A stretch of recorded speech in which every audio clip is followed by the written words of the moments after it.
Okay, I tried to be vegetarian or vegan for like 6 months. I don't know why I stopped. I think I might one day try to go vegetarian again, maybe not vegan. Not right away. I don't feel the willpower to go full vegan. Is freeganism not veganism? There is a chance of this spillover effect that if you still view animals as food and you eat them in these circumstances, you're more likely to eat them in other circumstances too. Okay. People talk as if it's like about this discipline thingy, but I'll say it's more about like values. Because when you have the victims in mind, then it's so easy. Like I could. It's much easier when you do actually imagine the suffering you could be presumably causing at some point. Listen to your heart, got to face reality. Are you ready? Yeah. Life over that. Oh, we don't need no deadly diet. Life over that. Go vegan for all the planets. Life over that. Oh, we don't need no deadly diet. Got to be more compassionate. Rasta said that.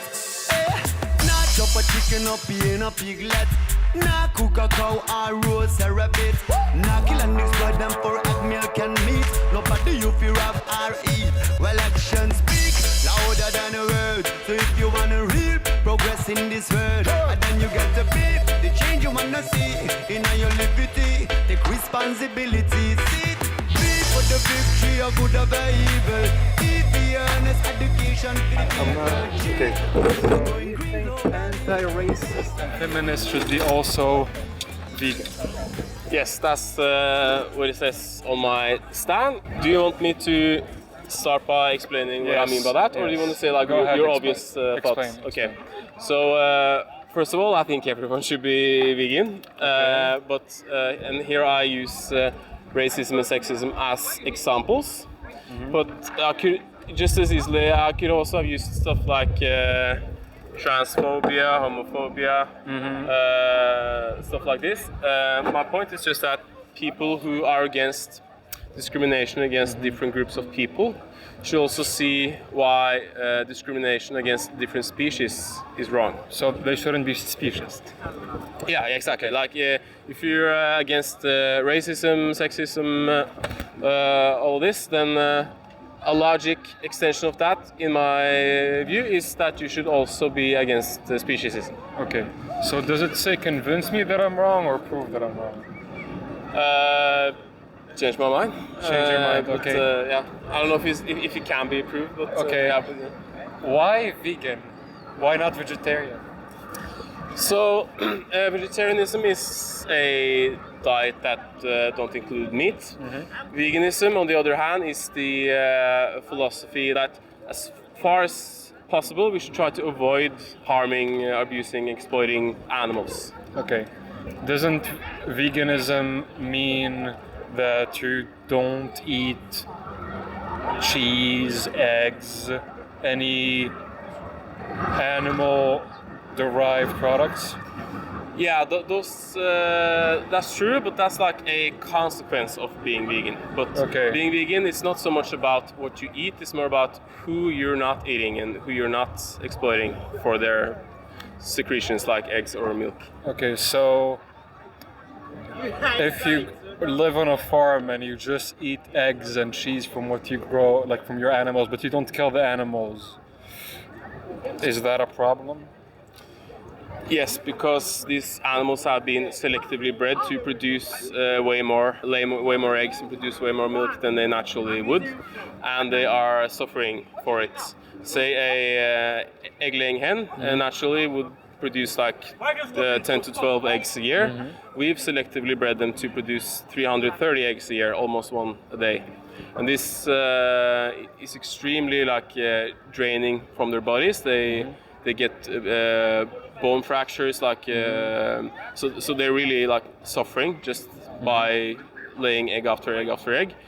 And with cows, to produce milk, they're mammals, so they need to be pregnant. So we forcibly impregnate them and take their babies away so we can sell their milk. If you live in a farm where you don't do that? Well, if you don't take the calves away from their mom, you know, they're not able to sell as much of the milk. Can you personally imagine a scenario where you can consume eggs or cheese or any animal derived product in a moral, unharmful way? Can that exist?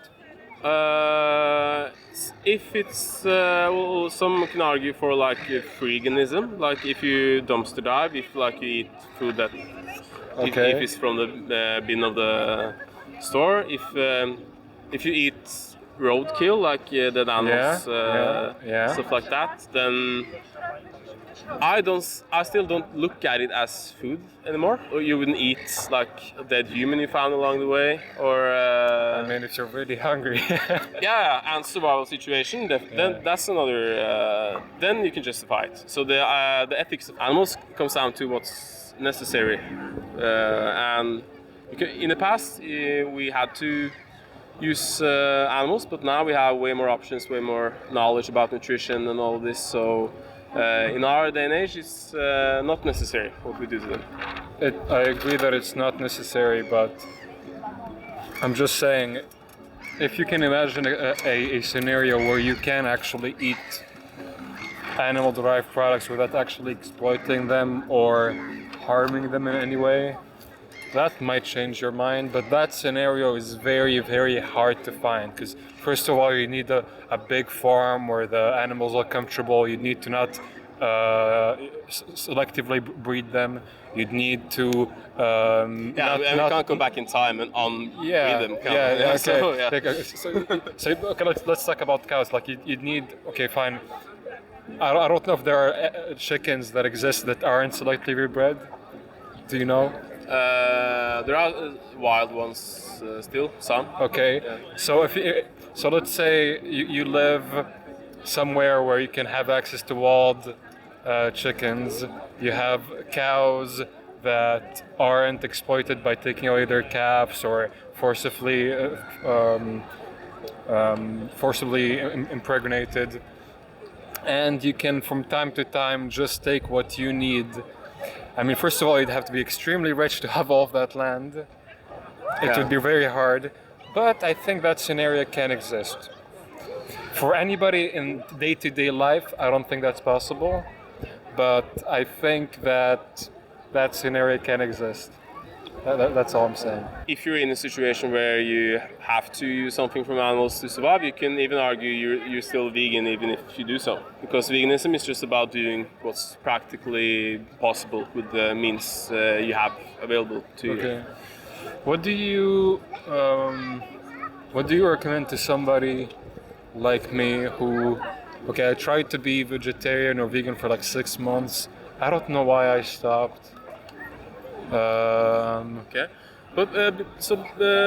we can talk about practical tips and stuff. But before we go into the house, I'm a bit more curious about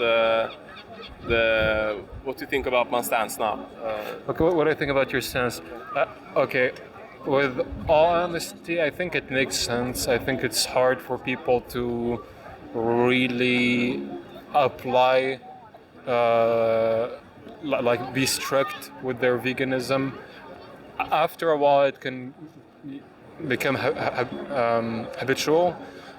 But like you're saying, I think people who are against racism or any discrimination should be also against species-wise discrimination. I agree with that. Yeah. But if we're really talking about veganism in the strict sense of the word, and we're not talking about freeganism.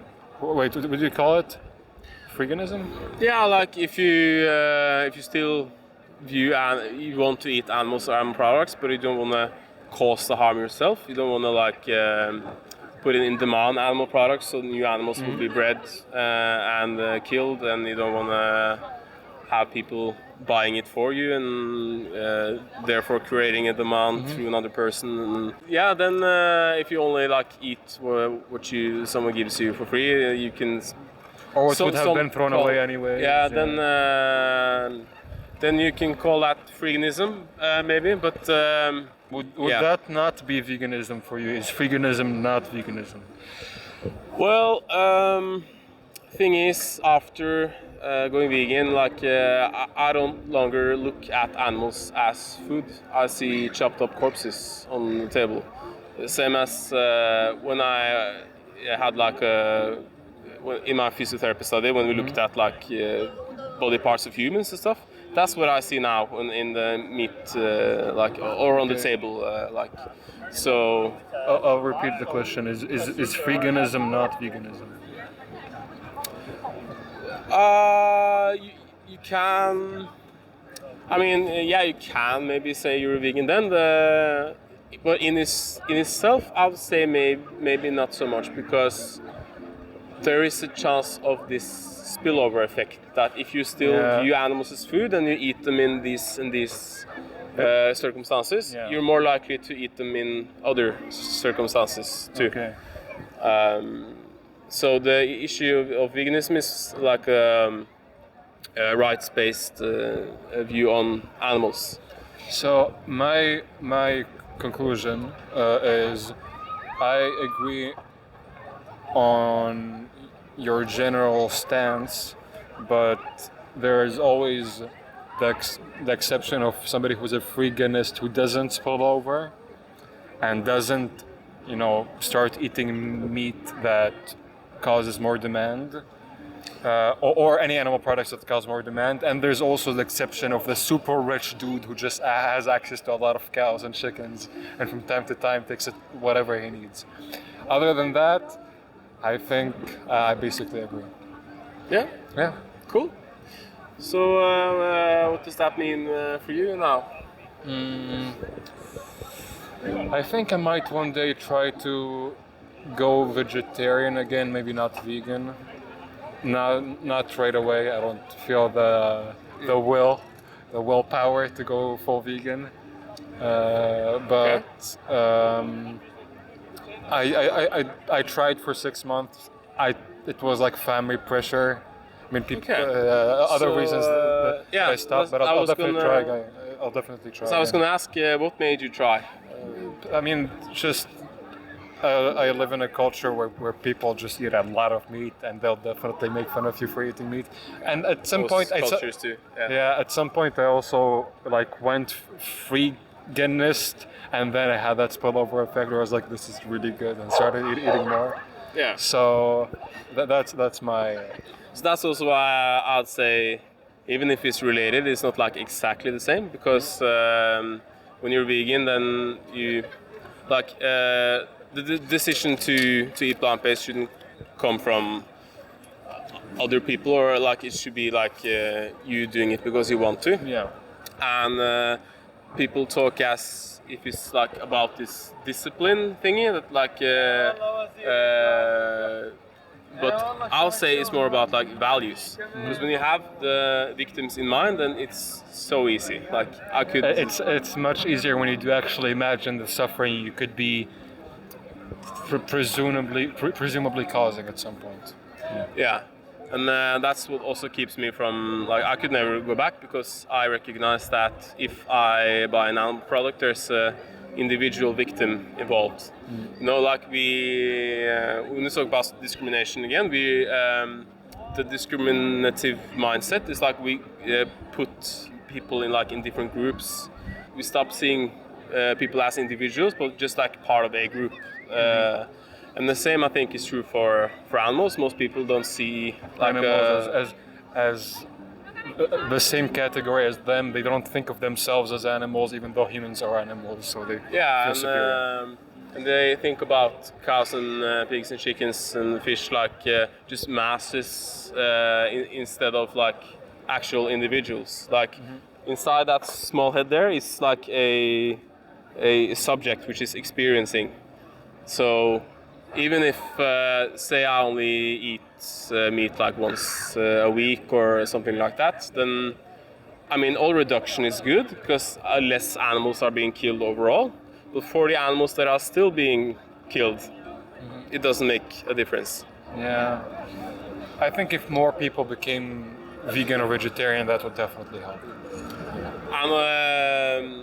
and why I'm arguing for veganism and not vegetarianism is both like what I told you, that like these animals suffer because the way we bred them to exploit them, but they all end up in the same slaughterhouses. They are also killed the same ways as the animals raised for meat. One difference is like these animals suffer for longer.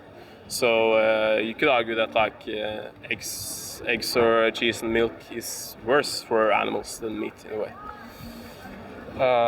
This was a very interesting conversation. Fortunately, I have to go. Yeah. Well, I really appreciate the conversation too. So here are some documentaries if you want to learn a bit more. I wrote down a website on the back, Challenge 22, where it's like a 22-day vegan challenge. So if you join it, you'll get access to like a Facebook group, and there are mentors to answer all questions you have, and like recipes, nutrition, like everything. So thank you. If you want to give it a try again, then I'll definitely try again. Cool. Thank you. Have a good evening, and don't get wet. Yeah, I'll maybe go inside. Thanks. I think that went well. I had 2 quick conversations with people. They were curious, didn't give me a lot of pushback. When I explained my stand, they were mostly agreeing. So, and then people suddenly have to leave, so I can't like keep pushing them until they're vegan. But nice interactions. Would be fun if I get like some hardcore pushback soon. That would be cool. We'll see. I'll find some cover while it's raining.